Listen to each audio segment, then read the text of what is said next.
Guys good afternoon, শুভ দুপুর। তো আজকে আসলাম কামালপুরে। আগের বছর বিশ্বের সবচেয়ে বড় দুর্গা হয়েছিল, সেখানে এসেছি। তো এই বছর কি থিম হতে চলেছি, কি হচ্ছে না হচ্ছে সব কিছুই তোমাদের এই ভিডিওতে দেখাবো। তো চলো বেশি ভাট না বকিয়ে, বেশি কথা না বাড়িয়ে আজকের ভিডিওটা শুরু করছি। সো হে গাইস, আমি শুভ আর তোমরা দেখছো শুভই ব্লগস ইউটিউব চ্যানেল। তো চলো আজকের ভিডিওটা শুরু করা যাক।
তো গাইস, এখন বাজে দেখতে পাচ্ছ কটা, প্রায় 2টো মতন। দুপুর মানেই হচ্ছে সেই 2024 সালের কথা মনে পড়ে যায়, যেটা হচ্ছে বিশ্বের সবচেয়ে বড় দুর্গা হওয়ার কথা ছিল।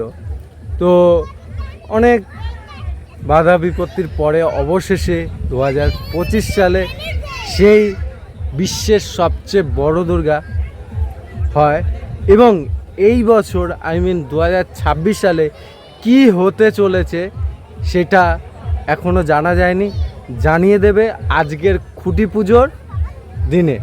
তো আজকে তার খুঁটি পুজো আছে, তো সেখানে এসেছি। দেখা যাক এই বছরের থিম কি হতে পারে বা কি হতে চলেছে, রিভিল হোক। তার এখানে আসলে একটা আলাদা রকমের ফিল আসে, যেটাতে 2024-এর কথা মনে পড়ে যায়। প্রত্যেকটা ইউটিউবার, প্রত্যেকটা বিশেষ করে এখানকার যারা গ্রামবাসী বৃন্দ ছিল, তারা খুব কষ্টে ভেঙে পড়েছিল। তো যাই হোক, আজ সেই বাধা বিপত্তি কাটিয়ে আজকে 2026-এ 8ই জুলাই, তো আজকে খুঁটি পুজো হতে চলেছে। আর বিশাল বড়, যেহেতু এটা মাঠ না, এটা কিন্তু ক্ষেত। তো ক্ষেতটা তোমাদের দেখাচ্ছি, এই যে সেই ক্ষেত, দেখে নাও। আর সেই ক্ষেতের একটা কোনার সাইডে, রোডের কোনার সাইডে দেখতে পাচ্ছ ওই দূরে রোড, আর এই রোডের ঠিক পাশেই কিন্তু একটা কিছুটা জায়গা নিয়ে পুজোটা হয়। তো দেখা যাক কি হয়, কি চমক রয়েছে এই বছরে।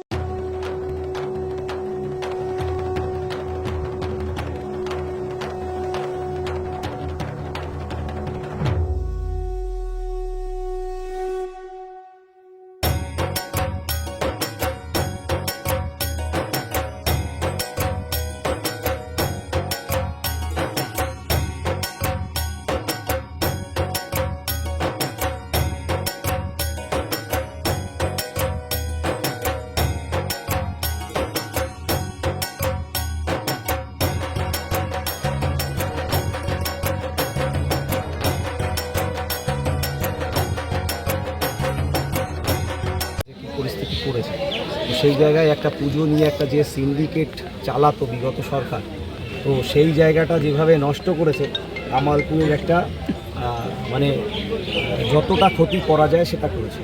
তো এবছর নতুন সরকার এসছে, হিন্দুত্বের সরকার, পুজোতে কোনো আপত্তি নেই। সমস্ত পুজো সবাইকে মানে প্রশাসন এবং নেতৃত্বের সমস্ত কিছু সহযোগিতা নিয়ে পুজো এবছর হচ্ছে। এবছর পুজোর উৎসব হচ্ছে কামালপুরে। হ্যাঁ, এবার পুজোর থিম কি রয়েছে?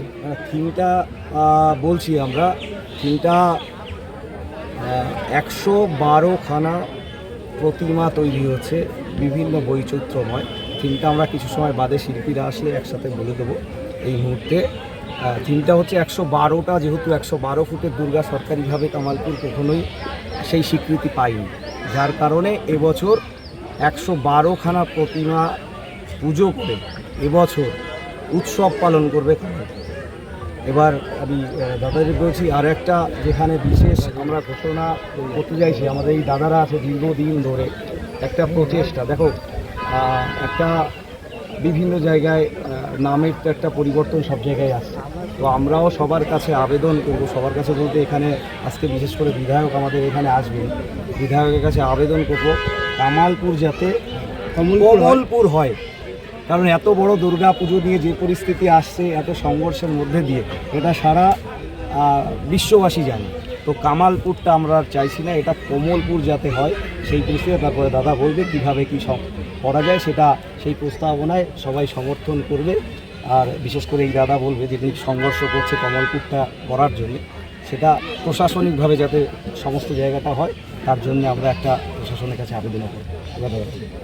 তার জন্য কামালপুরটাকে কমলপুর করার চেষ্টা আমরা সচেষ্ট হয়েছে। এটা আমরা দীর্ঘ 3 বছর ধরে চেষ্টা করছি নিজেদের ভিতরে। নিজেরা আমরা সব জায়গায় যেখানে লিখি কমলপুরই লিখি। আমাদের হিন্দু সম্মেলন যেটা হলো সেখানে আমরা কমলপুরই লিখেছিলাম। তো এই পুজো কমিটির কাছে আমাদের আবেদন ছিল যে কামালপুরটাকে বদলে কমলপুর করতে হবে, কমলপুর নামে যাতে একটা পরিচিতি পায় সেটা ব্যবস্থা করা। তার জন্য আমরা সরকারের কাছে আবেদন অবশ্যই জানাবো, যেখানে যেখানে জানানো দরকার, ডিএম থেকে শুরু করে রাজ্য সরকারের কাছে। আগামী দিনে এটা কমলপুর নামে পরিচিত হবে। কামালপুর নামে আমরা কেউ বলবো না, কমলপুরি যেটা হয় আপনারা সেটা ব্যবস্থা করবেন। গত বছর এই 2 বছর যখন হচ্ছিল, তখন কিন্তু র্যান্ডাম তোমাদের সোশ্যাল মিডিয়ায় যত সব জায়গায় কমেন্ট একই আসছিল, কামালপুরের নামটা বদলে কমলপুর করা হোক। তো তাদেরও সবার আমরা মান্যতা দিয়ে আমরা প্রশাসনের কাছে আবেদন করব যাতে এটা প্রশাসনিকভাবেই কমলপুর তৈরি হয়। এবার দাদা কিছু বলুন। 2024-এ আপনি হয়তো জেনে থাকবেন, 2024-এ একটা ঠাকুর যেটা প্রায় 90% কমপ্লিট হয়ে গেছিলো, তারপর পুজো বন্ধ হয়ে যায়। 2025-এ আমরা দেখেছিলাম যে ঠাকুর ওপরে তোলা হয়ে গেছিলো, তারপরে আবার ক্রেন দিয়ে নিচে নামানো হয়। অবশেষে 2026-এ আমরা দেখতে পাচ্ছি বর্তমানে যে সরকার রয়েছে, অর্থাৎ আমাদের বিজেপি সরকারের উপস্থিতিতে বর্তমানের যে পুজো সেটা হচ্ছে সম্পূর্ণ হতে চলেছে। তার আজকে খুঁটি পুজো, কি বলবেন? দেখুন, আপনারা সর্বপ্রথম ধন্যবাদ জানাতে হবে যারা আমাদের সামনে ইউটিউব চ্যানেলের আপনারা আছেন, আপনাদের মাধ্যমেই প্রচার পেয়েছিল যে একাধিকভাবে পূজা কমিটির উপর যেভাবে বাধা নেমে এসেছিল, এটা শুধু পূজা কমিটির বাধা নয়, এটা হিন্দু জাতির কাছে বাধা, সারা পশ্চিমবাংলা নয় ভারতবাসীর কাছে বাধা ছিল। আর সারা ভারতবাসী আমাদের যে দুর্গা উৎসব, ভারতবর্ষের মানুষের কাছে, বাঙালিদের কাছে শ্রেষ্ঠ উৎসব। আর সেই উৎসবকে নিয়ে এই যে কমলপুরের যে 24 এবং 25-এর যে বিভিন্ন প্রশাসনিক হেনস্থা, সেই হেনস্থার যে শিকার হতে হয়েছিল, তাতে ভারতবর্ষের যত হিন্দু সনাতনীরা আছে সবাই সেখানে দুঃখিত ছিল। এবং রাজ্যে যে সরকার চলছিল তৃণমূল কংগ্রেসের সরকারের যে একাত্ম মনোভাব ছিল, শুধু মুসলিমদেরকে খুশি করার জন্য এই কমলপুরের এই ঠাকুর যাতে এখানে ঠিকমতো না হয়, একাধিক প্রশাসনিক ল অ্যান্ড অর্ডার সেখান থেকে বলেছে যে এখানে গাড়ি আসা বাধা হবে, এখানে অ্যাক্সিডেন্ট হতে পারে, এখানে মানুষ আসতে পারবে না, ঠাকুরে বেঁধে যাবে, বিভিন্ন রকমভাবে হয়রানি, প্রশাসনিক যত রকম হয়রানি করার রাজ্য সরকার তখন তৃণমূল কংগ্রেসের সরকার করেছে। তৃণমূল কংগ্রেসের সরকার চেয়েছিল শুধুমাত্র মুসলিমদেরকে তোষণ করার জন্যে, যাতে করে আমরা দেখাবো যে না আমরা ওই পূজাকে বন্ধ করছি, মানে হিন্দুদেরকে ছোট করে মুসলিমদেরকে শুধু খুশি করার জন্য, আর কিছু নয়। তারপরে তো এখন পূজা হবে আমরা যেমনভাবে চাইবো, আপনারা এলাকার কমিটি যারা যেভাবে চাইবে সেইভাবে পুজো হবে। এখানে কোনো বাধা থাকবে না, সরকারের কোনো বাধা থাকবে না, এলাকার মানুষের কোনো বাধা থাকবে না। যারা আপনারা প্রচার মাধ্যমে আছেন, সারা ভারতবর্ষের মানুষ এখানে খুশি থাকবে। যে তাদের আক্ষেপ ছিল যে আমরা কেন সেই বড় প্রতিমা দেখতে পেলাম না, সেখানে কেন হাজার বাধা, তার জন্য সবার মনের দুঃখ যন্ত্রণা জন্যেই আজ পশ্চিমবাংলা থেকে এই অপদার্থ সরকারকে বিদায় দিয়েছে। এবং বিদায় দেওয়ার এটাও কারণ যে হিন্দুদের উপর যেভাবে বিভিন্ন জায়গায় প্রশাসনিক প্রভাব খাটিয়ে হিন্দু ধর্ম প্রচারের ক্ষেত্রে একাধিক বাধা সৃষ্টি করেছিল, তার জন্যই কিন্তু আজ বিদায় নিতে হয়েছে। পশ্চিম বাংলা থেকে সকল সনাতনীরা এক হয়েছে এবং এই অপদার্থ সরকারকে বিদায় করেছে। এবার আজকে দেখো বাংলাদেশে, আজকে এই কথা না বলে পারছি না, বাংলাদেশেও কিন্তু এই পর্যন্তই বড় রাম মূর্তি তৈরি হয়েছে।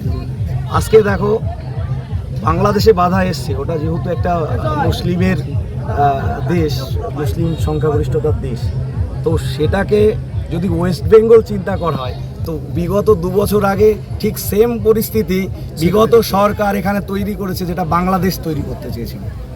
এই জায়গা থেকেই আমাদের আপত্তি ছিল যে বারবার করে যে এই একটা মানে কি বলবো, মানে আগে মুখ খোলা যায়নি, সেটা সবাই জানো যে তোমরা ছিলে প্রতিটা টাইমে, যেভাবে পুলিশ প্রশাসনের নজরবন্দিতে নামাতে হয়েছে, ওঠাতে হয়েছে, সমস্ত জিনিসটাই ওনাদের তত্ত্বাবধানে হয়েছে। তোমরা সমস্তটারই সাক্ষী, কিন্তু তখন মুখ খুলতে গেলে অনেক কিছু ব্যাপার থাকতো। এখন সবাই স্বাধীন, সবাই মুখ খুলতে পারে। প্রতিবাদটা কিন্তু কামালপুর থেকেই উঠেছে। এখন নানা বড় বড় কলকাতার পুজো কমিটিরা বলছে, বিশ্বের দরবারে বাংলাকে উনি উত্থানে নিয়ে যায়নি, লজ্জায় নাক কাটিয়েছে, লজ্জায় নাক কাটিয়েছে। সব থেকে বড় ব্যাপার এটাই যে মানুষকে বলা হয়েছে আমরা ইউনেস্কো করেছি, আমরা এটা করেছি, আদতে টোটালটাই উনি ভাওতা দিয়েছেন এবং মানুষের মানে বিশ্ববাসীর কাছে বাঙালিকে লজ্জার জায়গায় দাঁড় করিয়ে দিয়েছে। 2025-এ যেই সময় ঠাকুর উপরে ওঠানো হয়েছিল, তারপর আমরা দেখেছিলাম ক্রেন দিয়ে যেদিন নামানো হচ্ছিল, সেদিন এখানে যত সোশ্যাল মিডিয়া হোক, নিউজ চ্যানেল হোক, যারা উপস্থিত ছিল, তারা সেই জিনিসটা তুলে ধরতে চেয়েছিল যে ক্রেন দিয়ে কোনো টেকনিক্যাল ফল্টের জন্য না, ক্রেন দিয়ে এমনি হচ্ছে জোরপূর্বক নামানো হচ্ছিল। কিন্তু তখন বারবার এটার প্রশ্নের জবাবটা আমি দিচ্ছি, কারণ তোমাদের তখন দেওয়া যায়নি। তোমরা জানো যে এখানে স্বয়ং ডিএসপি উপস্থিত থেকে যেভাবে এখানে পরিচালনা করেছে, টোটাল আমার বোধহয় ড্রেসও এরকম ছিল না, টোটালটা যেভাবে স্ক্রিপ্ট লিখে দিয়ে যেভাবে মানুষকে বলতে বলা হয়েছে, সেটাকে বলতে বাধ্য হয়েছে। সেটা জানো যে আগের সরকার কী করেছে, ওটাকে বলা হয়েছে টেকনিক্যালি, আসলে টেকনিক্যালি না, ওটাকে ঠাকুর নামানোর জন্য নবান্ন থেকে ফোন এসেছিল। উনি ইউনেস্কো করতে গেছিলেন কার্নিভালটাকে, যেহেতু কামালপুরের গ্রামের পুজোটা 24 সাল থেকে একটা অন্যরকম হয়েছিল, আমরা Guinness book of world record apply করেছিলাম, তখন ওটাকে যে কোনো মূল্যে গ্রামের পুজোটাকে গিনিস বুক থেকে নাম আউট করতে, কারণ কি বিগত সিএম 500 কোটি টাকা পুজোয় খরচা করতো, এটাই হচ্ছে বলা হয়েছিল। যদি ওনার ইউনেস্কো না হয় 26-এর ভোটে ওনার খুব অসুবিধা হয়ে যাবে, ওই কারণে একটা গ্রামে যদি গিনিস বুক হয় তাহলে ওটাকে করতে দেওয়া যাবে না, যে কোনো মূল্যে ওটাকে উইথড্রল আছে, সমস্ত কিছু দেখাবো আমি পরে, আছে ওই প্রুফগুলো সমস্ত কিছু, যেভাবে বসিয়ে গিনিস বুক থেকে নাম উইথড্র করা থেকে, কালীঘাটে জমা দেওয়া থেকে, তারপরেও 70 ফুটের পারমিশন দেওয়ার পরেও সেই পারমিশন কেড়ে নিয়ে ঠাকুর নামানো। লাস্ট কি পারমিশন দিয়েছিল, যেটা বলেছিল ও যেহেতু ঠাকুর করেছে, ওর যদি ওখানে কোনো দুর্ঘটনা ঘটে ওর দায়িত্বে পুজো করতে হবে। তার মানে আমি সেই দায়িত্ব সই করে এই পুজোকে যতটুকু পেরেছিলাম তখন করেছিলাম, কিন্তু মানে এত অপদার্থ একটা সরকার যেটা ছিল, এটা বললে পরে তোমাদের এটা ইতিহাস হবে, সবাই বাইরে মুখ খুলছে। এত নিকৃষ্ট মনে কামালপুর একটা গ্রাম, অত্যন্ত গ্রাম, তার সাথে যেটা করেছে সেটা মুখের ভাষায় আসে না, এটা অন্যরকম ব্যাপার। বছর যে থিম হচ্ছে সবাইকে আসতে বলছেন তো? এবছর এটাও একটা বিশ্ব রেকর্ডই আমি বলবো, কারণ হচ্ছে এক জায়গায় বলছি উৎসব হবে কামালপুরে, এক জায়গায় 112টা ভিন্ন রূপী মা এখানে আসছে, থিমের উপর আসছে, এবং সেটা আসছে, আমি থিমটা সবাইকেই কিছু সময় বাদে দিয়ে দেবো। তো থিমটার আমি একটু দাও হালকা করে বলে দিই তোমাদের, অবশ্যই থাকবে।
তো গাইস অ্যাকচুয়াল হচ্ছে সেদিনকে আমি বাড়ির দিকে চলে গেছিলাম, তো আমার একটা পার্সোনালি কাজ পড়ে গেছিলো তার জন্য।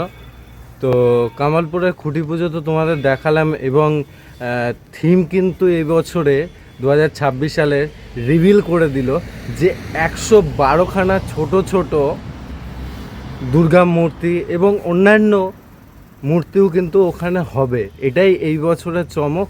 তো চলো, যদি ভিডিওটা 1% ভালো লেগে থাকে তাহলে অবশ্যই কিন্তু একটি লাইক, শেয়ার, কমেন্ট এবং সাবস্ক্রাইব করে দিও।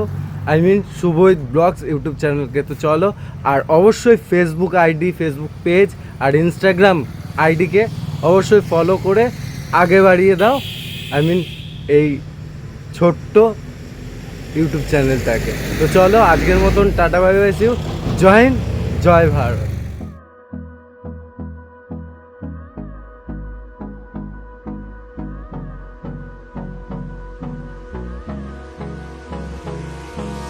Hold me close till I get up. Time is barely on our side. I don't wanna waste what's left.